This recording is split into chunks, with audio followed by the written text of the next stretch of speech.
Sebagaimana tema ini mengatakan bahwa aku sekali-kali tidak akan membiarkan engkau dan aku sekali-kali tidak akan meninggalkan engkau. Janji ini kedengarannya begitu indah sekali. Namun tidak segampang janji itu akan tergenapi dalam kehidupan kita sebagai anak-anak Tuhan, karena memang ada hal-hal atau persyaratan, kriteria-kriteria penting sebagai umat Tuhan, umat yang percaya kepada Tuhan, harus melakukan tanggung jawabnya sebagai anak Tuhan. Maka dengan sendirinya janji Tuhan ini akan digenapi dalam hidup kita. Nah saudara-saudara, hal pertama yang berkaitan dengan pentingnya kita menerima atau mengalami janji Tuhan ini, hal pertama yang perlu kita lakukan, kita lihat di dalam ayat 13 bagian A. Di situ dikatakan, janganlah kamu menjadi hamba uang, dan cukupkanlah dirimu dengan apa yang ada padamu.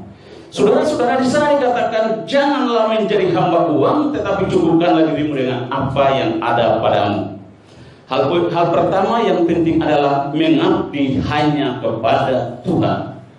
Berbicara tentang pengabdian, artinya bagaimana kita memperhamba diri hanya kepada Tuhan, yang adalah sumber segala-galanya, yang dapat mengcover seluruh kehidupan kita dalam berbagai hal. Dan karena itu ketika kita memahami dan mengerti hal ini, maka kita pasti mengabdi hanya kepada Tuhan Yesus Kristus. Tidak lagi menjadi hamba uang, karena orang yang menjadi hamba uang akan mengesampingkan semua hal yang namanya kasih persaudaraan, akan mengesampingkan semua hal yang namanya memberi tumpangan, akan mengesampingkan semua hal yang namanya berbuat kebajikan dan kemurahan. Hal ini diakibatkan oleh karena orang punya pemikiran yang salah bahwa mereka menjadi hamba uang. Dan uang ini tidak salah saudara-saudara. Uang ini sangat kita butuhkan. Bahkan di dunia ini tanpa uang, maka dunia ini pasti tidak akan beroperasi. Semua manusia di dunia ini tanpa uang pasti akan mati. Karena apa? Karena uang merupakan sarana yang penting untuk kelangsungan kehidupan. Namun yang menjadi persoalannya adalah kita anak-anak Tuhan, apakah kita menjadi hamba uangkah atau kita menjadi hamba Tuhan? Kita menjadi hamba uangkah atau kita mengabdi hanya kepada Tuhan? Jadi kita hanya mempergunakan mamon untuk mengadakan persahabatan dengan Tuhan. Makanya dalam ayat lain dikatakan, pergunakanlah mamon sebagai persahabatan, untuk mengikat persahabatan. Jadi uang itu penting untuk kita memakainya sebagai sarana untuk kehidupan kita. Tetapi celakanya adalah firman Tuhan katakan, akar segala kejahatan ialah cinta akan uang. Jadi hati-hati, orang yang sudah cinta akan uang ini akan jadi masalah. Karena orang yang cinta uang akan menghalalkan segala cara untuk mendapatkan uang. Saudara-saudara, ada berapa banyak politikus yang tadi-tadinya beragama Kristen, yang tadi-tadinya percaya kepada Tuhan, tapi oleh karena jabatan, kedudukan, popularitas, mereka menggadaikan Tuhannya, bahkan mereka meninggalkan iman percayanya hanya untuk apa saudara? Hanya untuk sesuatu yang tidak berkenan, yaitulah mereka menyangkal Tuhan. Saudara-saudara yang dikasihi oleh Tuhan, dalam pembacaan kita ini kita melihat bahwa janganlah kita menjadi hamba uang, dan cukupkanlah dirimu dengan apa yang ada padamu. Kita memanage keuangan kita dengan pola kebenaran firman Tuhan, maka kita dikenan oleh Tuhan. Kita akan baca dalam Lukas pasal 16 ayat 13. Lukas 16 ayat 13. Di sana mengatakan, Lukas pasal 16 ayat yang ke-13.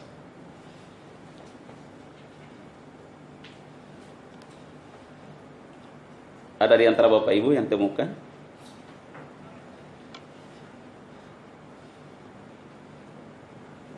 Lukas pasal 6 ayat yang Lukas pasal 16 ayat 13.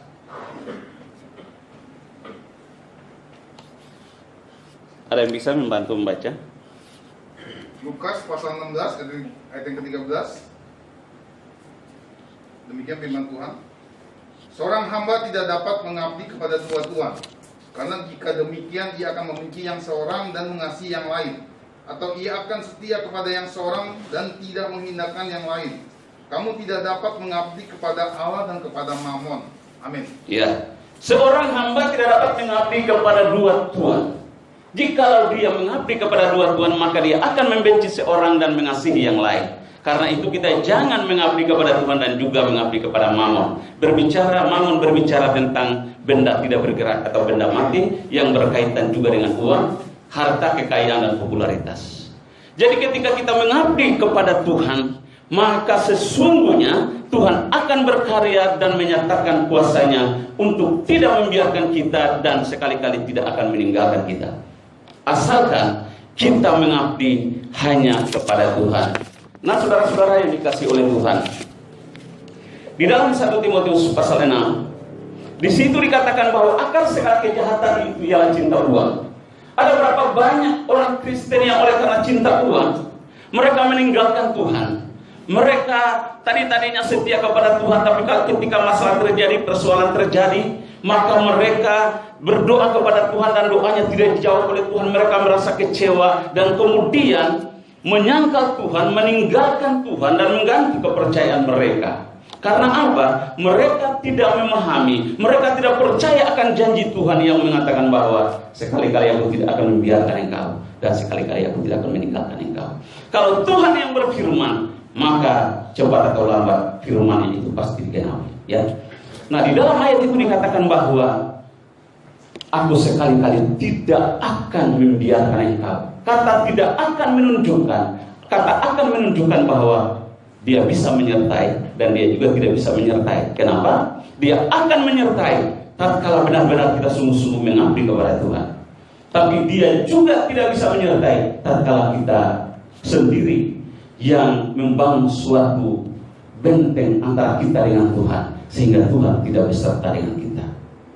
Nah, saudara-saudara yang dikasihi oleh Tuhan, itu adalah hal pertama yang berkaitan dengan tergenapinya janji Tuhan dalam Ibrani 13 ayat 5b ini.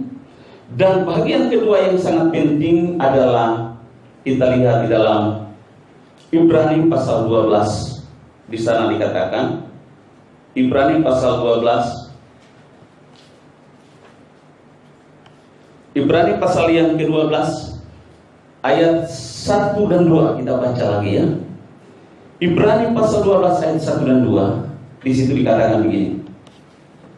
Karena kita mempunyai banyak saksi bagaikan awan yang mengelilingi kita, marilah kita meninggalkan semua beban dan dosa yang begitu merintangi kita, dan berlomba dengan tekun dalam perlombaan yang diwajibkan bagi kita.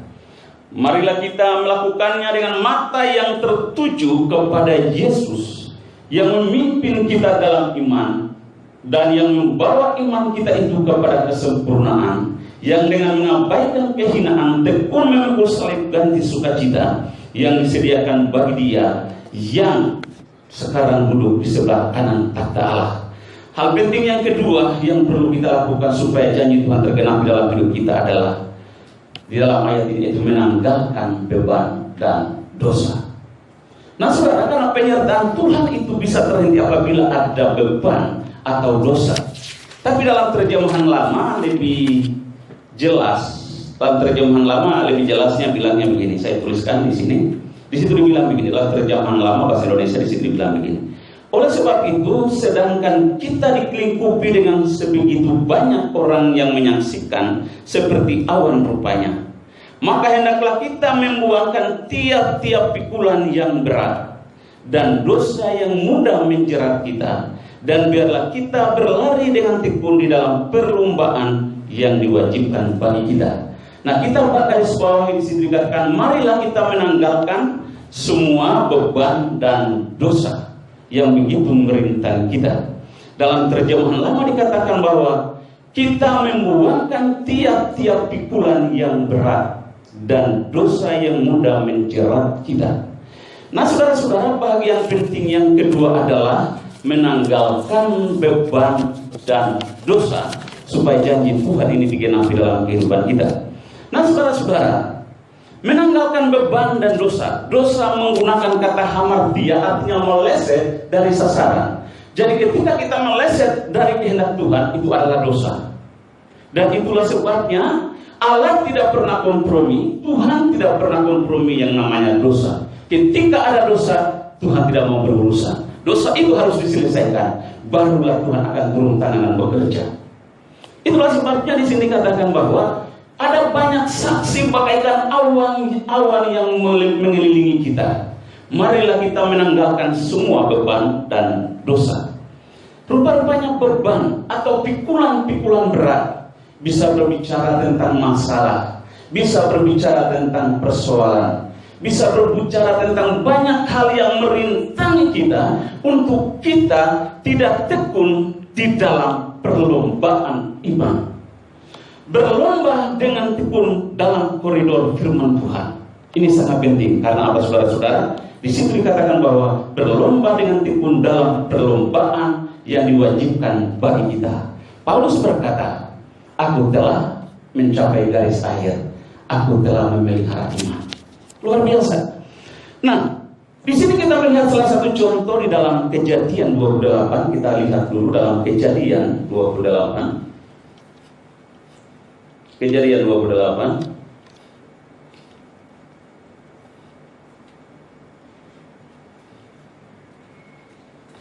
Di dalam Kejadian 28 ayat 15.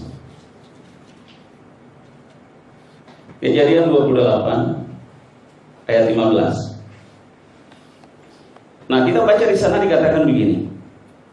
Sesungguhnya aku menyertai engkau dan akan melindungi engkau kemanapun engkau pergi. Dan aku akan membawa engkau kembali ke negeri ini, sebab aku tidak akan meninggalkan engkau, melainkan tetap melakukan apa yang kujanjikan kepadamu.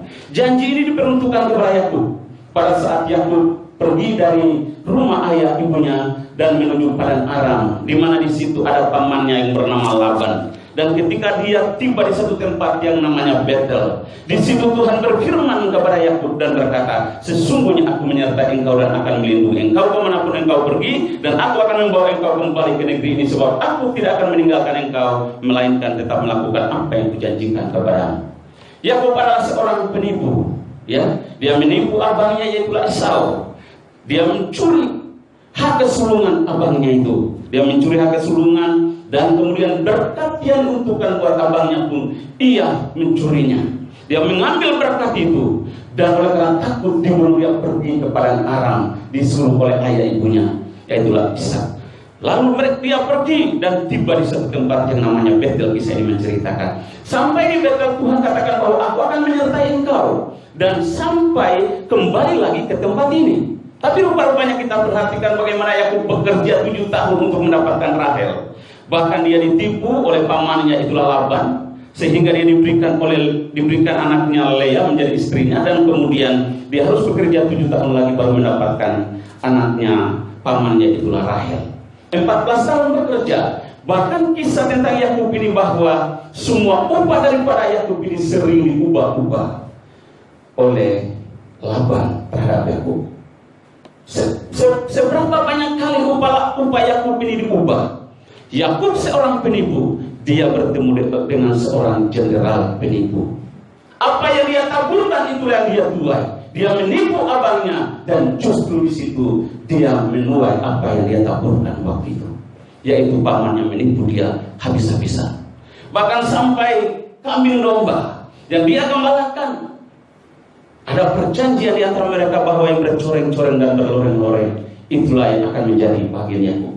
Dan mereka sepakat, dan Tuhan memberkati Yakub. Tetapi rupanya kita perhatikan kisah ini. Pada suatu ketika dia sudah diberkati dan kambing domba semakin banyak, maka tepat waktunya mereka harus kembali ke rumah orang tuanya, ke rumah ayahnya.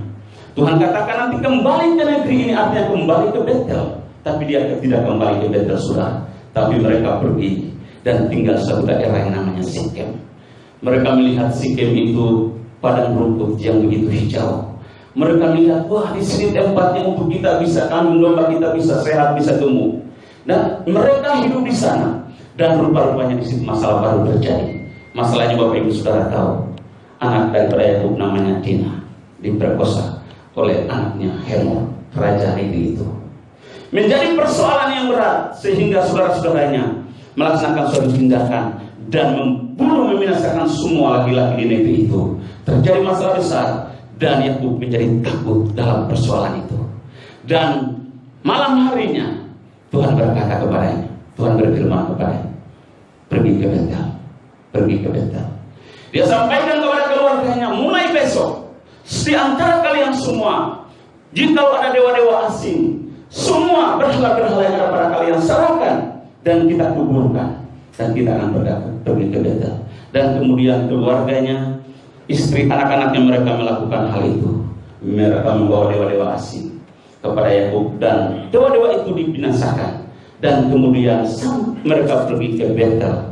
Di situ Tuhan berfirman kepada Yakub, menampakkan diri kepada Yakub dan berfirman kepadanya, hari ini namamu bukanlah Yakub, tapi namamu Israel, yang artinya kemenangan. Dulu dia hidup di dalam kegagalan, dia sebagai seorang penipu dan dia menuai apa yang dia lakukan. Tetapi hari ini dia memperoleh suatu kemenangan. Dia bukan lagi menjadi seorang penipu, tapi Tuhan mengubah namanya. Dia menang atas persoalan itu.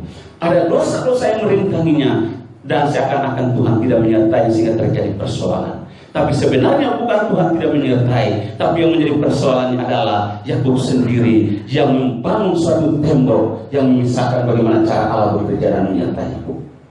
Itulah sebabnya Bapak Ibu saudara-saudara yang dikasihi oleh Tuhan, kita juga bisa melihat dalam Keluaran 32. Nanti Bapak Ibu bisa baca di rumah ayat 30 sampai 35. Di situ mengisahkan tentang bagaimana bangsa Israel, mereka dipimpin oleh Tuhan, mereka keluar dari tanah perbudakan, tanah Mesir. Dikatakan bahwa pada siang hari ada tiang awan dan malam hari ada tiang api, dan mereka berangkat dari satu tempat ke tempat lain. Dan ketika mereka sampai di padang gunung Sinai, dan Musa naik ke atas gunung dan sekian lama beratas di atas gunung itu, dan ketika Musa turun, bangsa Israel itu telah membuat patung anak lembu emas, menjadikannya sebagai Allah mereka. Mereka menari-nari dan menyembah anak lembu emas itu. Dan Tuhan menjadi marah. Dan kemudian di dalam Keluaran 33 ayat 1 sampai 3, di situ dikatakan bahwa Tuhan tidak mau menyertai bangsa Israel. Oleh karena bangsa Israel telah melakukan dosa yang besar. Di mana ada dosa, di situ Tuhan tidak mau kompromi. Dan hal ini mengakibatkan sehingga Tuhan berkata, aku akan mengutus seorang malaikatku untuk memimpin kalian menuju tanah perjanjian, tanah yang berlimpah-limpah dengan susu dan madu. Lalu Musa berkata, Tuhan tidak bisa, kalau Tuhan tidak menyertai kami, kami juga tidak akan mau berangkat. Tunjukkanlah siapa yang akan memimpin kami. Lalu dalam Keluaran 33 ayat 12 sampai 15 di situ dikatakan bahwa ada pemberesan. Musa memohon pengampunan kepada Tuhan. Dosa itu diselesaikan. Tuhan mengampuni mereka, dan dalam ayat 12 sampai 15 di situ dikisahkan bahwa Tuhan sendiri berfirman, aku sendiri yang akan menyertai engkau untuk menuju ke tanah perjanjian itu. Dosa membuat bangsa Israel menderita. Seakan-akan mereka, Tuhan meninggalkan mereka dan tidak bisa memimpin mereka lagi. Tapi justru dalam keberadaan itu, mereka menyadari ada dosa itu. Musa memohon pengampunan atas bangsa itu, dan Tuhan mengampuni mereka. Dan Tuhan berkata, aku sendiri akan memimpin kalian menuju tanah perjanjian itu. Itu salah satu contoh. Contoh yang berikut adalah dalam Yosua pasal 1 di sini dikatakan, kuatkan dan teguhkanlah hatimu, ayat 6 dan 7, bahkan sampai ayat 9 di situ dikatakan, kukatakan kepadamu, kuatkan dan teguhkanlah hatimu, sebagaimana aku menyertai Musa, demikian aku akan menyertai engkau, kata Tuhan kepada Yosua. Dan ayat 9 dikatakan, janganlah kecut dan tawar hati. Bukankah telah kukatakan bahwa sebagaimana aku menyertai Musa, demikian aku akan menyertai engkau. Yosua sebagai seorang asisten atau pembawa senjata Musa untuk memimpin bangsa yang besar, dia takut, dia khawatir, dia ragu.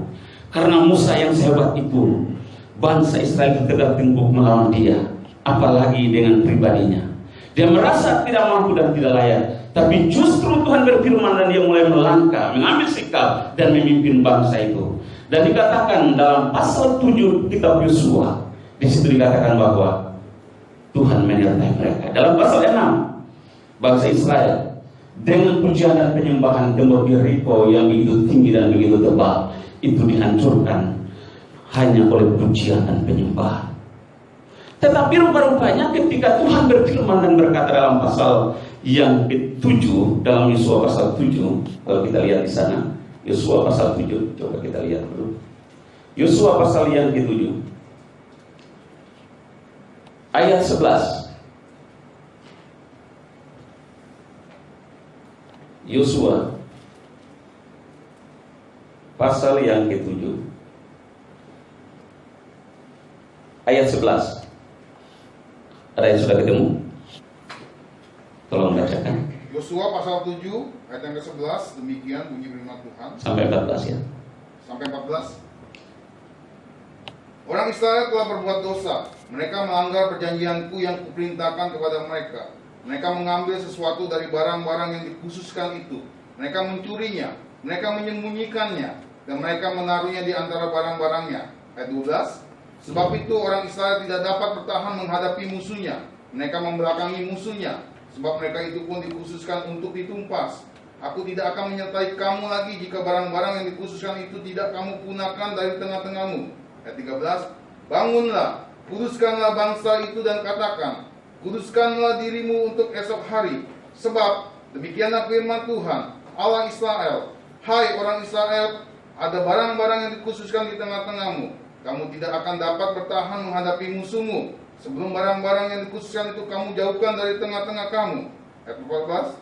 Besok pagi kamu harus tampil ke muka suku demi suku, dan suku yang ditunjuk oleh Tuhan harus tampil ke muka kaum demi kaum, dan kaum yang ditunjuk oleh Tuhan harus tampil ke muka keluarga demi keluarga, dan keluarga yang ditunjuk oleh Tuhan harus tampil ke muka seorang demi seorang. Ya, sampai di situ ya. Nah, Bapak Ibu saudara-saudara yang dikasih oleh Tuhan, kisah ini menceritakan tentang baru saja mereka mengalahkan Yeriko ya, penduduk Yeriko dengan pujian dan penyembahan.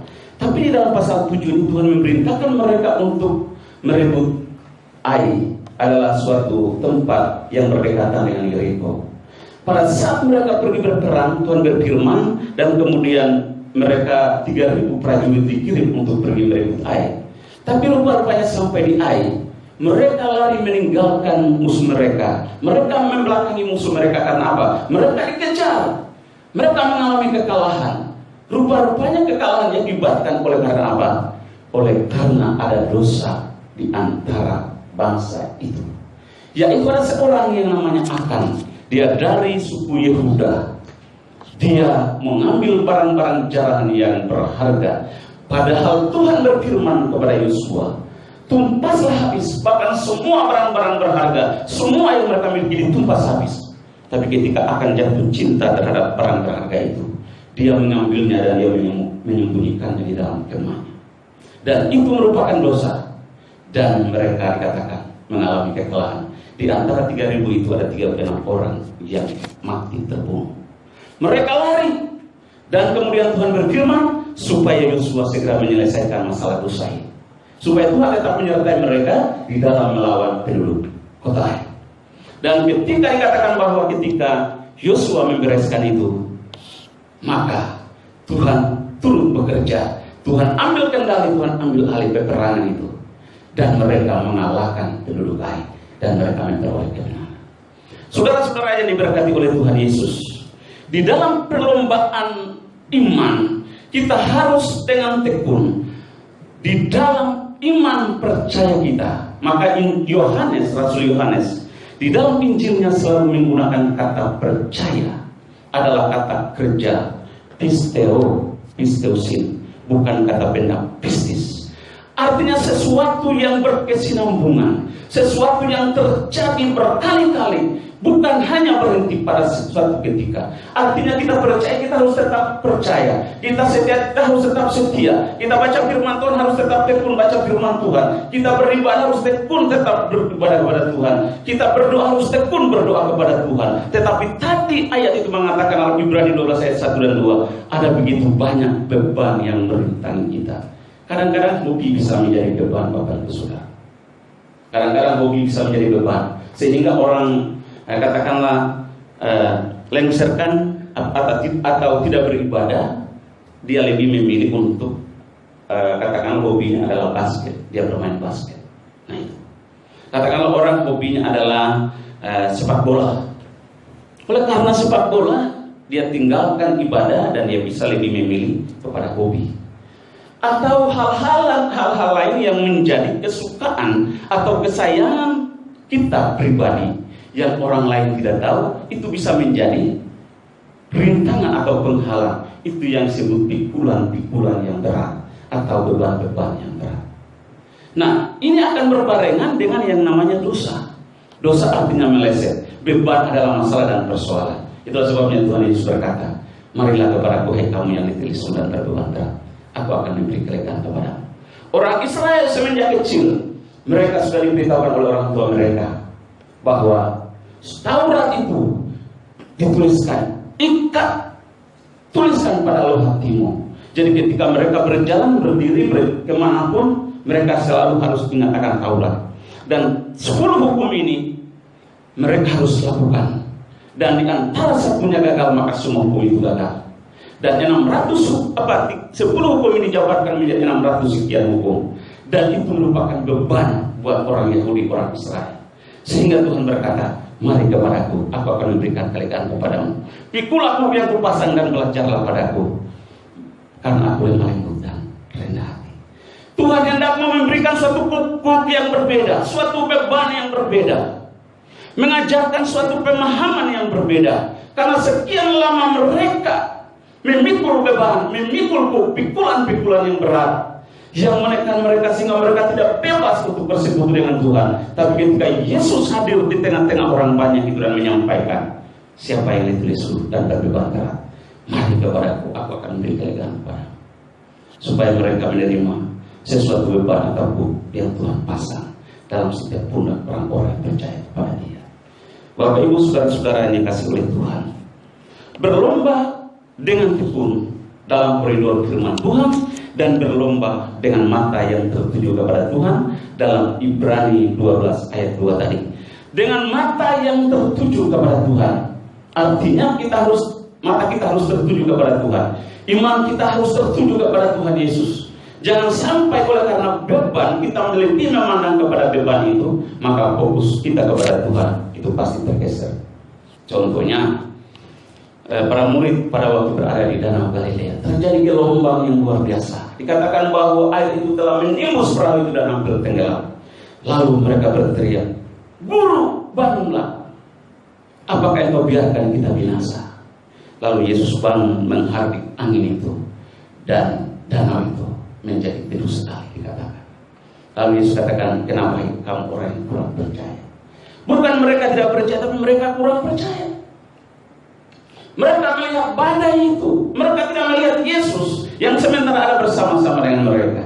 Dalam kehidupan kekristenan kita, pengiringan kita kepada Tuhan, kita berlomba dengan mata yang tertuju kepada Tuhan, menanggalkan semua beban-beban yang merintangi kita. Kita menanggalkan dosa, supaya apa? Penyertaan Tuhan itu kita tergenapi dalam kehidupan Bapak Ibu Saudara dan saya.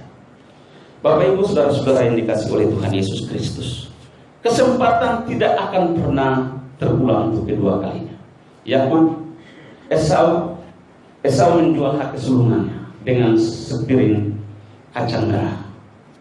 Dan ketika dia ingin hendak memperoleh berkat itu, dikatakan dia berusaha dengan sekuat tenaga dengan mencucurkan air mata untuk memperoleh berkat itu. Tapi justru dia tidak memperoleh. Dia ditolak. Karena apa? Dia menganggap remeh berkat yang diperuntukkan kepada Esau, kepadanya. Saudara-saudaraku, anugerah terbesar dalam kehidupan kita adalah bagaimana Tuhan Yesus Kristus mati di kayu salib untuk menembus kita manusia berdosa. Oleh karena dosa-dosa kita, dia menanggalkan kealahannya dan datang ke dunia ini untuk menebus kita manusia berdosa. Di dalam Ibrani 12 ayat yang keempat di sana dikatakan, di dalam pergumulan melawan dosa, kamu belum sampai mencucurkan darah. Tetapi Tuhan Yesus dalam pergumulannya untuk menyelesaikan masalah dosa ini harus mencucurkan darah.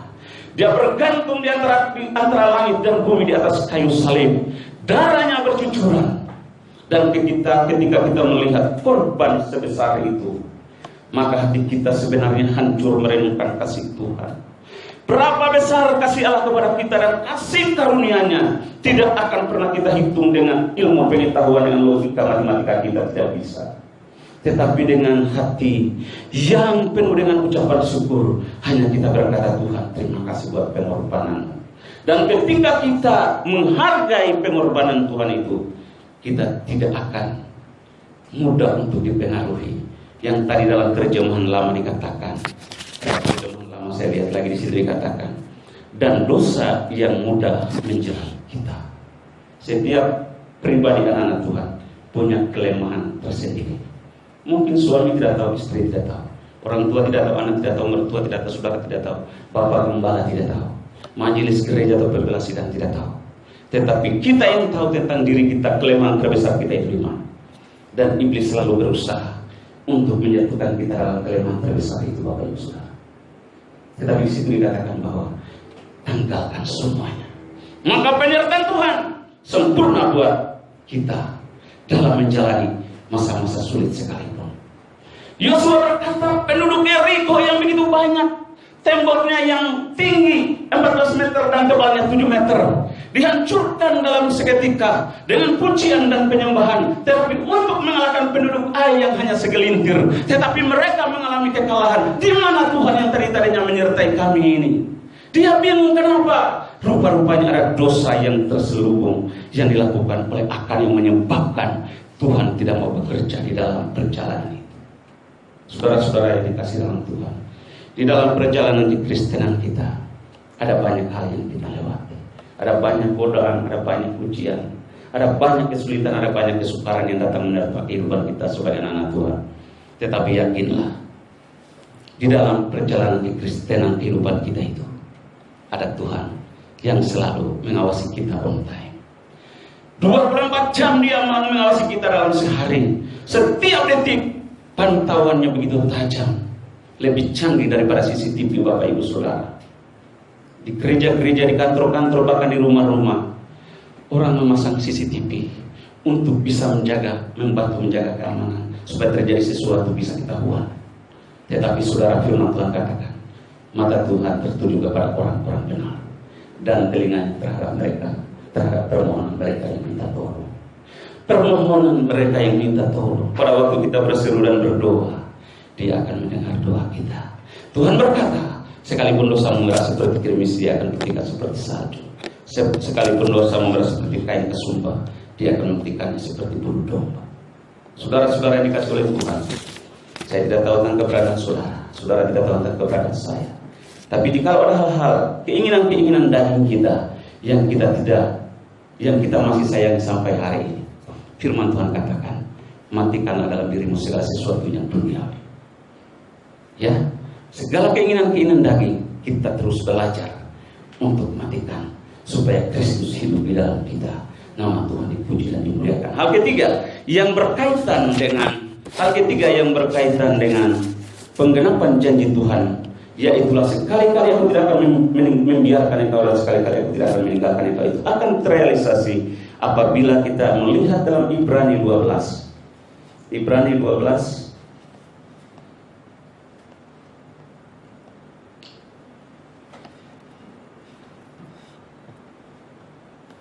12 ayat ke 28. Sudah ketemu Bapak Ibu Saudara? Ibrani 12 ayat 28. Di sana dikatakan, saya bacakan, Bapak Ibu Saudara ikuti. Jadi karena kita menerima kerajaan yang tidak tergoncangkan, marilah kita mengucap syukur dan beribadah kepada Allah menurut cara yang berkenan kepadanya dengan hormat dan takut.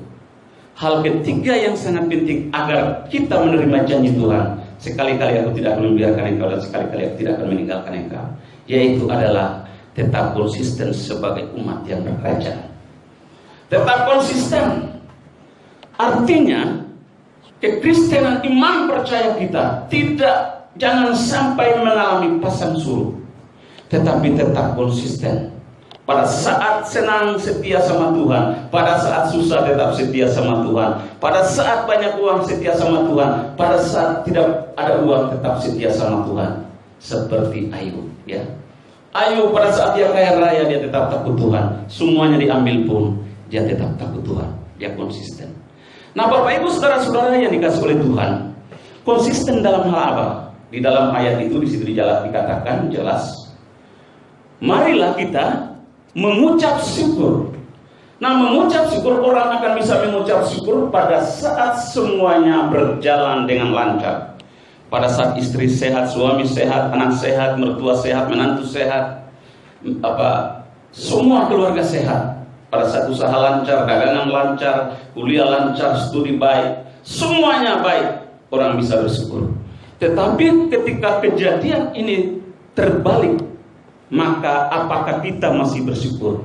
Apakah pada saat kita sakit dan begitu menderita, apakah kita masih bersyukur kepada Tuhan? Di sini Tuhan menuntun kita untuk kita tetap konsisten dalam iman dan percaya kita kepada Tuhan.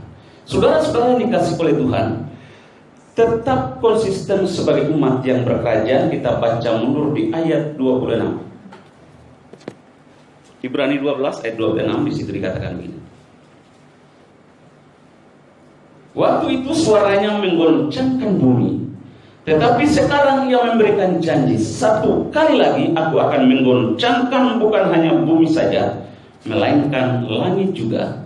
Ungkapan satu kali lagi menunjuk kepada perubahan pada apa yang dapat digoncangkan, karena ia atau goncangan dijadikan supaya tinggal tetap apa yang tidak tergoncangkan. Nah, firman Tuhan katakan bahwa bukan hanya dia menggoncangkan bumi saja, tetapi langit juga supaya tinggal tetap apa yang tidak tergoncangkan. Nah, yang tidak tergoncangkan yaitu apa? Yang tidak tergoncangkan adalah kerajaan Allah. Kerajaan Allah itu ada di mana?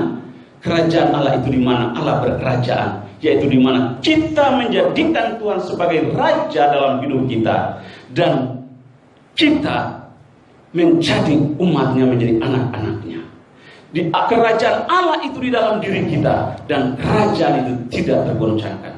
Langit boleh goncang, dunia boleh goncang, semua hal boleh berubah, tetapi satu hal, kerajaan Allah, kalau Allah ada di situ dan menjadi raja, maka tidak akan ada kegoncangan. Saudara-saudara yang dikasihi oleh Tuhan, kalau kita melihat kondisi saat ini, di mana semua gereja-gereja beribadah lewat online, tetapi jemaat di sini kita bersyukur kepada Tuhan karena masih ada di antara jemaat yang ibadah di tempat di gereja tatap muka, dan juga ada yang ibadah dari rumah. Itu sesuatu yang luar biasa. Nah, pandemi COVID-19 ini menggoncangkan semua sendi-sendi kehidupan Bapak Ibu Saudara, menggoncangkan semua manusia di dunia ini, pembesar-pembesar manapun semua digoncangkan. Bahkan saintis sekalipun mereka digoncangkan. Ilmu kedokteran sampai hari ini belum menemukan yang namanya vaksin untuk menjadi penawar bagi COVID-19 ini, saudara. Dan ini merupakan suatu goncangan yang besar buat dunia ini dalam kehidupan kita. Tapi satu hal, bahwa kalau Allah yang menjadi raja dalam hidup kita, Allah yang berkerajaan, kerajaan Allah itu tidak akan pernah tergoncangkan. Karena apa? Karena saya percaya Tuhan menyertai kita. Hari ini Bapak Ibu sehat, saya sehat, semua kita sehat ya. Bapak Gembala setempat sehat, semua sehat karena anugerah Tuhan. Tuhan pelihara. Ada berapa banyak saudara, ada seorang pengusaha dia berkata, Pak, tadinya saya stres usaha saya. Dia bilang usahanya dia itu salon, dan salon tutup, dia stres karena bisa nyambung alis apa segala itu. Nah, jadi ditutup. Jadi dia bilang, apakah saya bisa bertahan hidup, katanya. Tapi kesaksian terakhir dalam persekutuan doa kemarin dia berkata, puji Tuhan sampai hari ini ada saja berkat Tuhan yang mengalir. Ada seorang ibu lagi, dia buka restoran dan dia buka pempek, dia dagang pempek di Pasar Baru sana. Di persekutuan doa itu dia bersaksi, dia bilang begini, puji Tuhan, toko tutup oleh karena di Metro Pasar Baru itu ada yang kena COVID-19 sehingga Metro itu tutup. Tetapi rupa-rupanya ada orang yang pesan PP lewat online, saudara. Jadi malah lebih banyak yang dipesankan. Dia bilang berkat Tuhan, tidak terduga Tuhan bekerja dengan cara. Nah itu. Nah saya sendiri mengalami hal itu. Pada satu kali bulan Maret terjadi pandemi COVID-19 ini, dan kemudian bulan April ada satu keluarga suami istri, mereka pergi belanja di supermarket. Pada saat belanja, lagi belanja lauk pauk, sayur mayur, katakanlah sembako dia belanja. Tiba-tiba dia ingat nama saya, Pak Arnold. Akhirnya dia juga ambil satu gerobak, dia belanja, Bapak Ibu Saudara. Dia belanja. Kemudian dia telepon, Pak ada di rumah. Dia antarkan itu belanjaan. Datang ayam filet, daging, terus segala macam dibeli. Dan saya pikir cuma sekali itu, Bapak Ibu Saudara. Selama masa pandemi ini, setiap minggu dia setia mengirimkan lauk pauk bahan makanan sampai hari ini. Itu bagaimana Tuhan memelihara dan menyertai saya dan keluarga saya, Bapak Ibu Saudara. Pelayanan yang biasanya kadang diundang ke gereja-gereja lain di luar GBIS, itu semua nggak ada. Gereja Isa Al-Masih, GBI, itu semua nggak ada jadwal, semua nggak ada, saudara Bapak Ibu. Tetapi bagaimana Tuhan berkarya dan menyertai, berkati dengan caranya. Ada saja cara Tuhan. Dan satu kesaksian yang luar biasa. Anak saya tahun kemarin dia sudah lulus SMA. Anak saya sama-sama pagi hari ini ada sama-sama, namanya Jessica.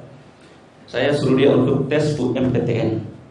Saya bilang suruh ambil Universitas Indonesia. Padahal saya nggak memikirkan kemampuan dia sampai di mana gitu. Saya tahunya pede aja, ambil aja UI gitu kan. Tapi saya melihat jurusan yang diambil nilainya masuk. Ikut tes, padahal anak saya bilang bikin sudah 4 aja di Bandung atau UNJ pasti diterima. Saya bilang nggak usah, ambil UI. Rupa-rupanya nggak lulus, Bapak Ibu Saudara. Dalam keadaan keputusasaan itu, saudara, sampai tahun ini dia sudah kami orang tua nggak punya biaya untuk harus kuliah di universitas swasta karena memang cukup mahal. Akhirnya apa yang terjadi? Kami berdoa dan Tuhan menggerakkan salah seorang donatur. Pak Pendeta, saya biayai anak Bapak untuk kuliah sampai selesai kuliah. Dan anak saya sudah kuliah mulai kemarin bulan Juli, Bapak Ibu Saudara. Jadi Tuhan bekerja dengan caranya yang tidak pernah kita pikirkan. Firman Tuhan katakan apa yang tidak pernah didengar oleh telinga dan tidak pernah dilihat oleh mata, itu yang disediakan oleh Tuhan kepada orang-orang yang selalu berharap dan mengandalkan Tuhan. Karena itu Bapak Ibu Saudara-saudara, sampai hari ini kita mendengar firman Tuhan, firman Allah katakan bahwa sekali-kali aku tidak akan membiarkan engkau dan sekali-kali aku tidak akan meninggalkan engkau. Biarlah firman Tuhan itu digenapi dalam kehidupan saya, dalam kehidupan Bapak Ibu Saudara dan saya. Tetap berjalan di dalam pimpinan Tuhan. Ada 3 hal penting yang perlu kita lakukan, yaitu tadi yang pertama apa? Mengabdi hanya kepada Tuhan, hanya kepada Tuhan Yesus Kristus. Dan yang kedua adalah menanggalkan beban dan dosa yang merintangi kita. Dan yang ketiga adalah tetap konsisten. Simpan firman Tuhan ini baik-baik dalam kehidupan kita. Kita mau tampil menjadi pelaku-pelaku firman Tuhan. William Berkeley berkata begini. Dia seorang pengusaha konglomerat, tapi pada akhirnya dia bertobat dan dia menjadi seorang anak Tuhan yang sangat mengasihi Tuhan. Dia berkata begini, sesungguhnya kekayaan dapat mengerjakan banyak hal, namun ada banyak hal-hal yang tidak dapat dikerjakannya. Uang bisa membeli obat, tetapi uang tidak bisa membeli kesehatan. Uang bisa membeli makanan yang semahal apapun, tetapi uang tidak bisa membeli selera makan. Uang bisa membeli rumah yang mewah, tetapi uang tidak bisa membeli suasana yang menyenangkan dalam rumah. Uang bisa membeli budaya, tetapi uang tidak bisa membeli ketenangan, damai sejahtera dan sukacita. Uang bisa membeli sebuah paspor untuk pergi ke negara mana saja, tetapi uang tidak bisa membayar untuk masuk surga. Hanya darah Tuhan Yesus Kristus yang memungkinkan kita layak untuk masuk dalam kerajaan Allah. Dan karena itu, sebagaimana yang dikatakan oleh William Berkeley ini, di atas segala-galanya hanya Tuhan Yesus Kristus. Firman Tuhan sampai di sini. Tuhan Yesus memberkati Bapak Ibu Saudara semua. Haleluya. Pelayanan selanjutnya, sebelum menyerahkan pelayanan ini,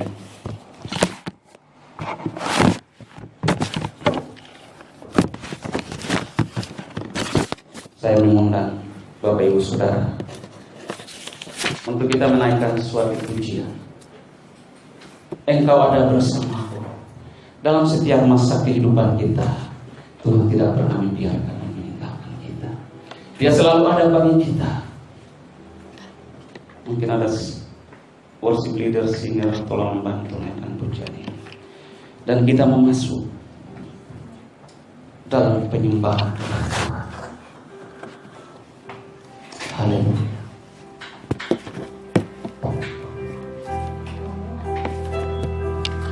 Oh Jesus.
Kita naikkan pujian ini dari depan.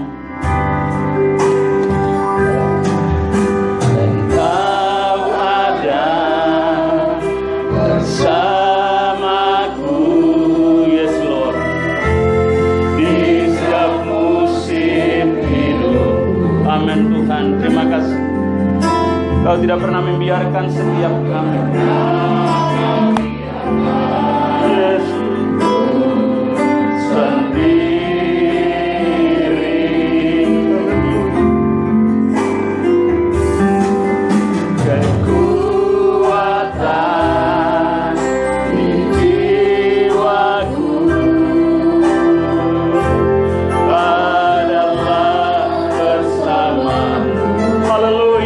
Percaya Tuhan, tak pernah ku ragukan kasih-Mu. Katakan bersamamu Bapa, haleluya. Bersamamu Bapa, haleluya. Ku lewati semua ajaib Tuhan. Perkenananmu ya teguhkan hatiku. Amin.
besar, anugerahmu besar melimpah bagiku. Haleluya, kami percaya penyertaan-Mu ada sampai hari ini.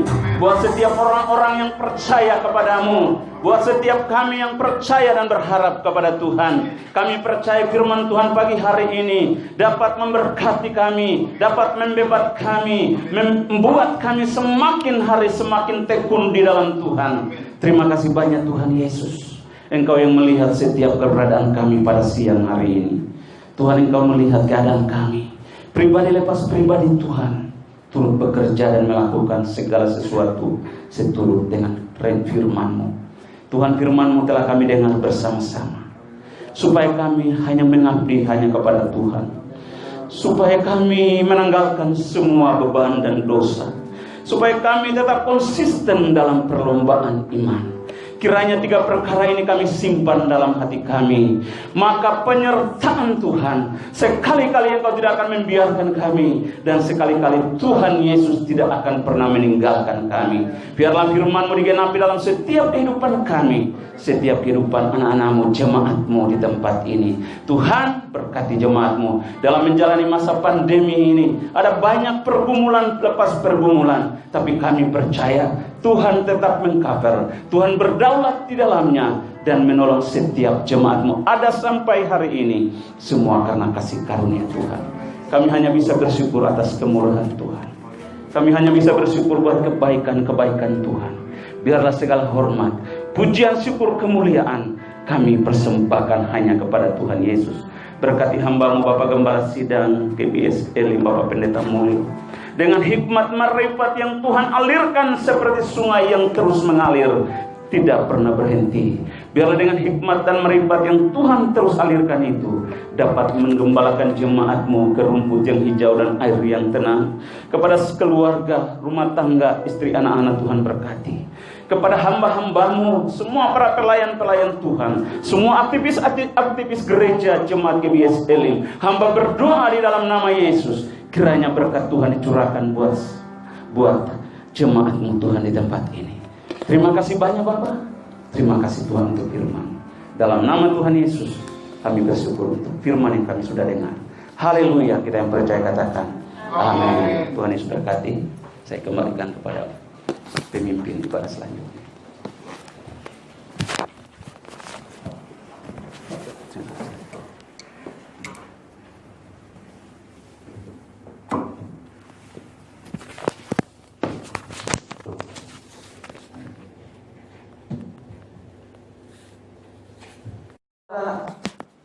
Sebagaimana tema ini mengatakan bahwa aku sekali-kali tidak akan membiarkan engkau dan aku sekali-kali tidak akan meninggalkan engkau. Janji ini kedengarannya begitu indah sekali. Namun tidak segampang janji itu akan tergenapi dalam kehidupan kita sebagai anak-anak Tuhan, karena memang ada hal-hal atau persyaratan, kriteria-kriteria penting sebagai umat Tuhan, umat yang percaya kepada Tuhan, harus melakukan tanggung jawabnya sebagai anak Tuhan. Maka dengan sendirinya janji Tuhan ini akan digenapi dalam hidup kita.